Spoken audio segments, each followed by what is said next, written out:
What's going on, guys? No Guides here. Welcome back to another video. Welcome to the weekly tactic update. These are going to be the elite tier tactics for the 4-2-3-1, 3-5-2 and 4-4-2.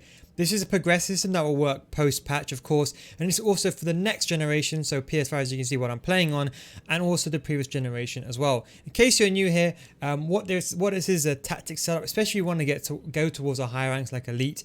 You need to have a defensive formation to close the game out, two variations of like an attacking formation or a main formation, and then you want an all-out attack formation. So if you're losing, you'll change to that. So the idea is you'll progressively go through this. So you'll start the game on this one.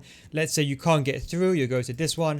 And then let's say, for example, you end up losing 1-0 or you can't get through, you go to this one. And let's say, for example, you end up going 3-2, you go back down. So it's like kind of like a trickle kind of process where you're going up incrementally every time you're losing, and obviously the more you score, more you're winning, should I say, or more you score, you go lower down. That way you're more safer. Because don't forget, if you're winning, let's say you're 3-2, your opponent is naturally going to have more players going forward. So you want a defensive formation you can change to on the fly.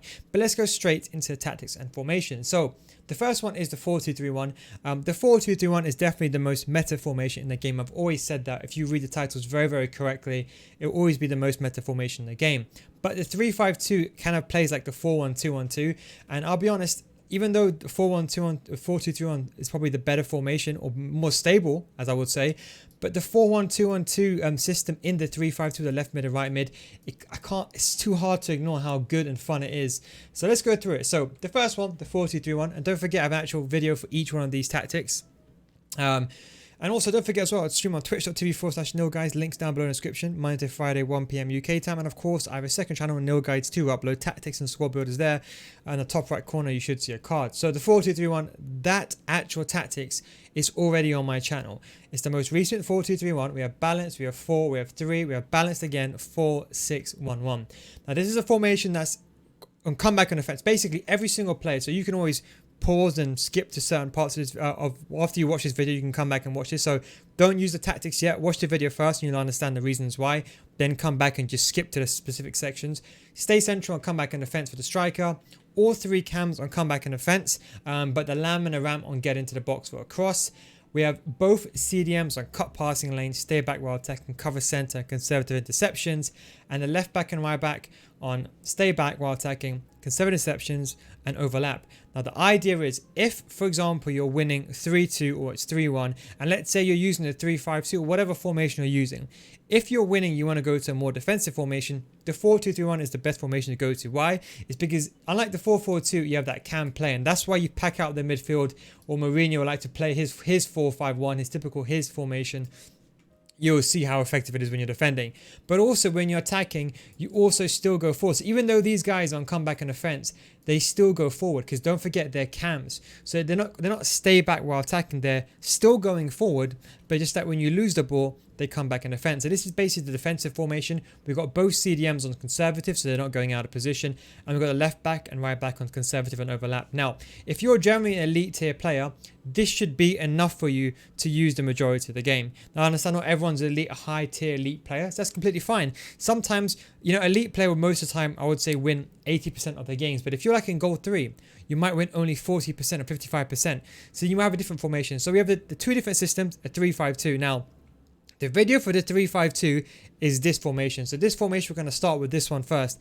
This is the exact same one in the video. If you're new here and you haven't watched this video, honestly watch it. It's honestly really worth watching it. 3-5-2. I explained to you how it's basically a 4-1-2-1-2, and how the left mids and right mids, when they go forward, they are basically unmarked, and it's better than 4-1-2-1-2. We have the exact same thing as the video, balanced 4-5, long ball 6 and 3. Nothing has changed post patch. Everything exactly the same.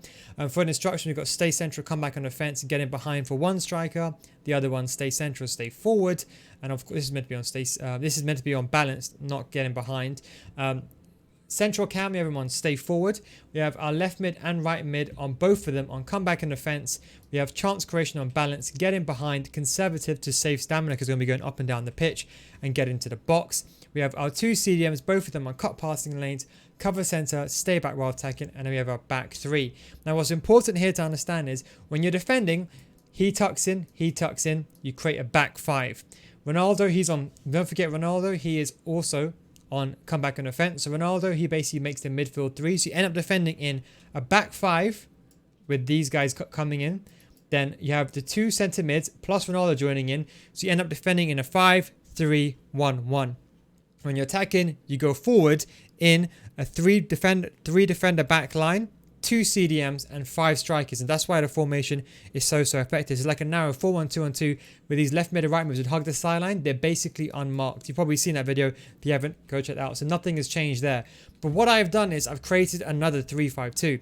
So the reason is that long ball is very effective. Don't forget, you want the players to be running forward. But sometimes, let's say for example, if you're in the game and your opponent is playing very defensive, you might want a more central approach. So this is, I would say, the more conservative 3-5. So I'll explain to you which one you should use in a second. We've got 4-4 balanced 6-3-1-1. Instructions: both strikers stay central, come back on offense, no getting behind. We have our cam on come back on offense, left mid and right mid come back on the exact same thing as last time. The only difference is we have cut inside for this one. I'll explain that in a second. And that's the same for both my left mid and my right mid. Both CDMs cut passing lanes, cover center, stay back while attacking. And back 3 is on default. Now, why this system? Now, if for example you start the 3-5-2 and let's say for example your opponent is playing very wide, let's say he's playing a 4-4-2 and you can't get through on the wing. If your opponent's playing a 4-4-2, centrally he's very weak because you're going to have a numerical advantage of having, for example, your diamond in your midfield against his 2 CDMs. So what we've done is we've had both the left mid and right mid on get inside or cut inside. So what happens is when you have the ball, we have these players join the attack. That way you're basically overloading in the middle. So this is a good formation against the 4-4-2. We have everyone will come back in offense. So if, for example, your opponent is going to team press, you don't want to go to a 4-2-3-1. You find yourself very comfortable. You use this formation. And of course, we put this on balance. Now, why we use balance is, you see, this one is more attacking. This one is a more conservative approach. If your opponent's using team press, or let's say you want to play possession-based football, you can use balance. Now, if you watch my other videos, you might see my other weekly tactics updates. If you use a 4-3-2-1 or 4-1-2-1-2 second variation instead, that's completely fine. You can just slot these around and change them up. Just have a defensive variation and attacking variation. So if you use, for example, the 4-3-3, have a defensive variation of that and have an attacking variation of that as well. The final formation we have is the 4-4-2. This is the second variation. I'll have a new 4-4-2 coming out for attacking variation. But this is if I'm losing. This is the formation where, okay, let's say I'm 2-0 down. It's 70 minutes. I need to press. Now, don't forget, after the recent patch, team press, it's been nerfed. You can only team press for certain intervals of time, and obviously stamina is heavily affected. I want to keep pressing the D-pad tactics to activate constant pressure all the time. So constant pressure is activated, that way your team is pressing all the time, and it saves you from having to use the custom actual D-pad tactics instead of, so you have to keep spamming down all the time. We've got very high width, so we're spread very wide when our opponent's got the ball, so we can press high up the pitch. Moderately high depth, long ball, so players get forward when we get the ball, and we have very high in terms of 5, and we have in terms of 7. Instructions: stay central, stay forward for one of the strikers, other strikers stay central, come back in defense, left mid, right mid, come back in defense.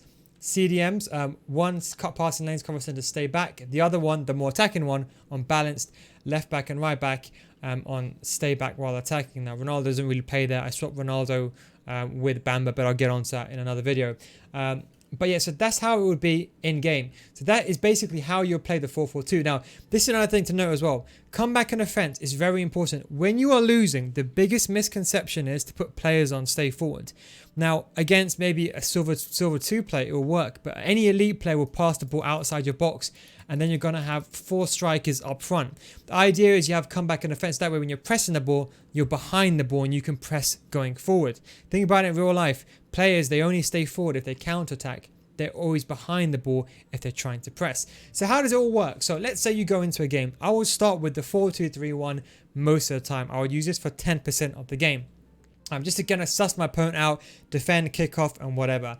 Then in the game, what I would do is I would change to a 3-5-2. Now, I would naturally go straight away to the attacking one because I like to play very attacking. So I'll use this 3-5-2. And if, for example, I find my opponent is kind of sussing me out, or let's say he's defending the wide areas very easily, with the D-pad tactics, I can quickly change to a more defensive approach. You see, I can do that very quickly. So I'll go to, for example, the defensive 3-5-2, which is basically a more centralized possession approach. So let's say, for example, the long ball is not working.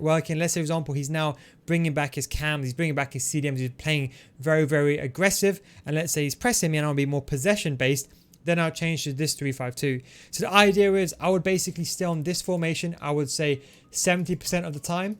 And I'll say the other 10%, sometimes if I feel, for example, the game getting away from me or need more possession, I would use this formation. Now, if, for example, I am winning 2-1, I would probably go to this formation because don't forget, I got my 2 strikers on comeback and offense and my cam on comeback and offense. That way I have the stability, but I'm still attacking in a 3-5-2. If, for example, I'm coming towards the last 10-15 minutes of the game and I want, or let's say I'm 3-1, he's activating team press and I don't feel comfortable, then I'll go back to the 4-2-3-1. So do you see what I'm saying? I start with a 3-5-2. If I'm winning, I still in this formation, and then I might go a bit more conservative. But if I'm winning a vast amount, I might go to the 4-2-3-1. If I'm losing, I stick on this formation.